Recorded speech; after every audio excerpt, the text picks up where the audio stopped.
Le courage, c'est d'aimer la vie.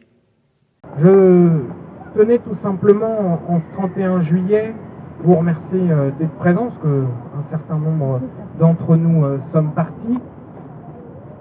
Vous dire que c'est pour la deuxième année consécutive que nous commémorons l'assassinat de Jean Jaurès. Mais contrairement à l'année passée, et on peut s'en féliciter, nous avons rassemblé communistes, socialistes, anciens combattants, citoyens, et c'est une réelle avancée. Et c'est l'occasion, tous ces 31 juillet, de pouvoir se rappeler de ce que portait Jaurès.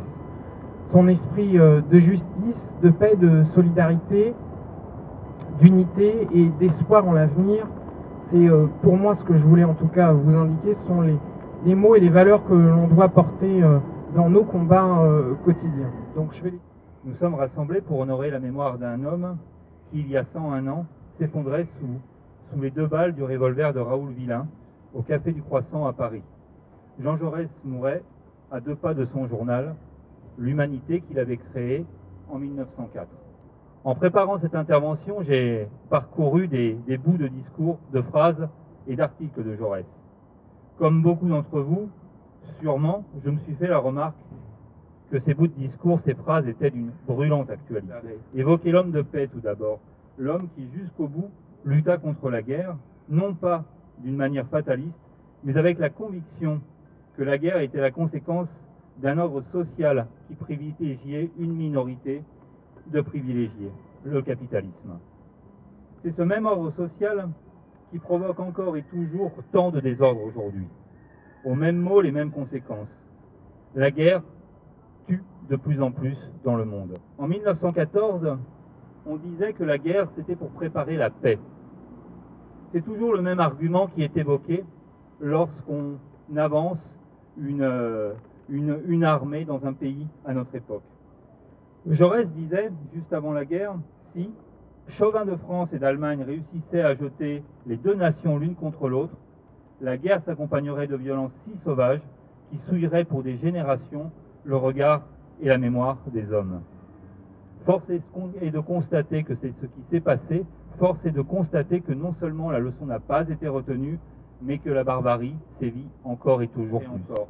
Pourtant, il affirmait « La grande paix humaine est possible ». Cette phrase semble pleine d'optimisme, car elle offre au peuple la perspective de construire un autre avenir, une autre civilisation. L'optimisme de Jaurès anime tous ses combats pour la paix, mais aussi pour la justice et la liberté.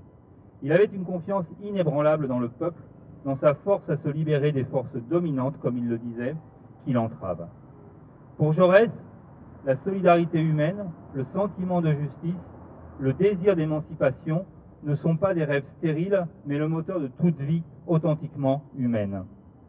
Aujourd'hui, 9 millions de personnes vivent sous le seuil de pauvreté, quand les plus riches augmentent leurs revenus de plus de 20%.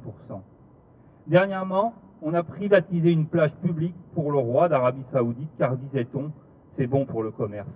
Que dirait Jaurès de tout ceci? Déjà, il dénonçait, je cite, « le capitalisme international qui va chercher la main-d'œuvre sur les marchés où elle est la plus avilie pour amener partout dans le monde des salaires au niveau des pays où ils sont les plus bas. » Étrange coïncidence avec ce que nous entendons aujourd'hui. Au contraire, il plaidait pour une communauté universelle du droit social, où toutes les nations apprendraient à respecter les hommes.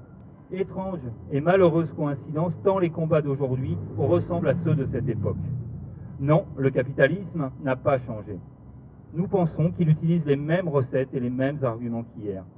Vouloir le rendre plus humain nous paraît, nous, communistes, illusoire, tant cet ordre social porte en lui plus que jamais le désordre social, le désordre écologique, le désordre humain. Vous l'aurez compris, le combat de Jaurès passe par la lutte pour une véritable égalité entre les salariés, une véritable démocratie sociale, une appropriation sociale des moyens de production, une république pour, une république par le peuple.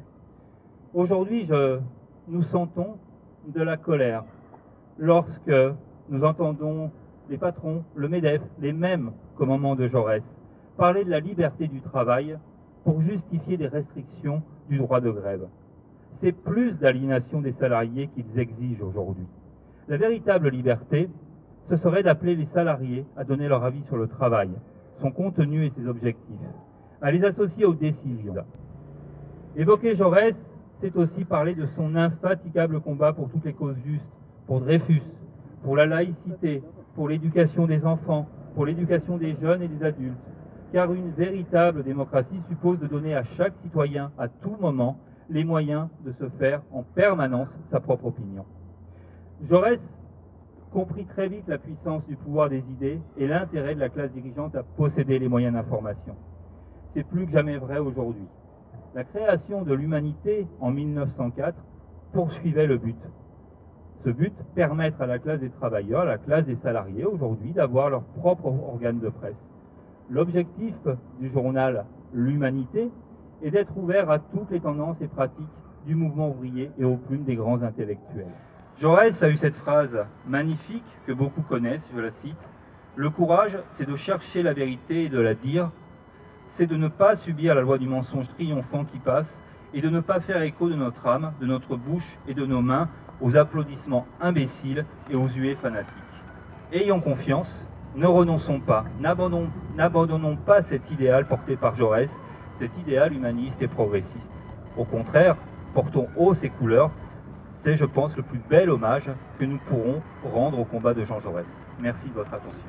Donc pour resituer le texte que j'avais envie de vous lire, enfin vous en lire des parties, nous sommes aujourd'hui en 1906, c'est les élections législatives. Jaurès se présente pour une seconde fois dans la circonscription près d'Albi et écrit sa profession de foi et s'adresse à ses électeurs pour essayer de les convaincre en ces termes. Il essaye d'expliquer pourquoi, lui, républicain, fervent républicain, il est nécessaire d'instiller du socialisme dans cette république parce que pour lui, il n'y a pas de république sans socialisme et qu'il n'y a pas de dépassement du socialisme sans la République. On est en 1906. C'est la première année où, vous verrez dans ce texte, la loi de séparation des églises et de l'État ont été votées. J'ai pris aussi ce texte pour cela parce que, après tout, on est en 2015 et c'est le 110e anniversaire de cette loi en décembre 1905 que cette année, par ces événements, nous a questionné sur cette loi, nous questionne tous les jours sur cette loi et nous interroge tous les jours sur la République. Citoyen, je rajoute personnellement citoyenne, c'était pas complètement l'ambiance du moment, mais je suis sûre que s'il avait été là, il l'aurait fait. Ça, il l'aurait fait. Toujours Jaurès. J'ai rempli en conscience mon mandat. J'ai servi finalement le socialisme et la République, qui sont inséparables. Car sans la République, le socialisme est impuissant. Et sans le socialisme, la République est vide. J'appartiens, vous le savez, à ce grand parti socialiste, qui a uni toutes ses forces pour hâter l'émancipation complète des prolétaires et l'avènement d'une société plus harmonieuse et plus juste, où le travail sera souverain. La République est le seul gouvernement qui convienne à la dignité de l'homme, car elle seule met en jeu la raison et la responsabilité de tous. Seule aussi, par l'exercice toujours plus efficace de la volonté populaire, toujours plus éclairée par le libre mouvement des idées et la puissante action légale de la classe ouvrière, elle peut assurer l'évolution pacifique des sociétés vers des formes meilleures. Cette République, nécessaire, les réacteurs la menacent sans cesse. Je pense que c'était les réactionnaires. Quand ils n'ont pu la tuer par la violence, ils essaient de la tuer par le mensonge. Ils mentent impunément quand ils présentent la loi de séparation des églises et de l'État comme une loi de persécution et une loi de spoliation. C'est une loi de liberté et de salut. Elle supprime un privilège, elle frappe la puissance publique d'un clergé rétrograde, inféodé au parti du passé. Mais elle respecte pleinement la liberté des consciences et des croyances. Les dernières convulsions du fanatisme expirant nous affligent. Elles ne nous Elle ne nous irrite pas.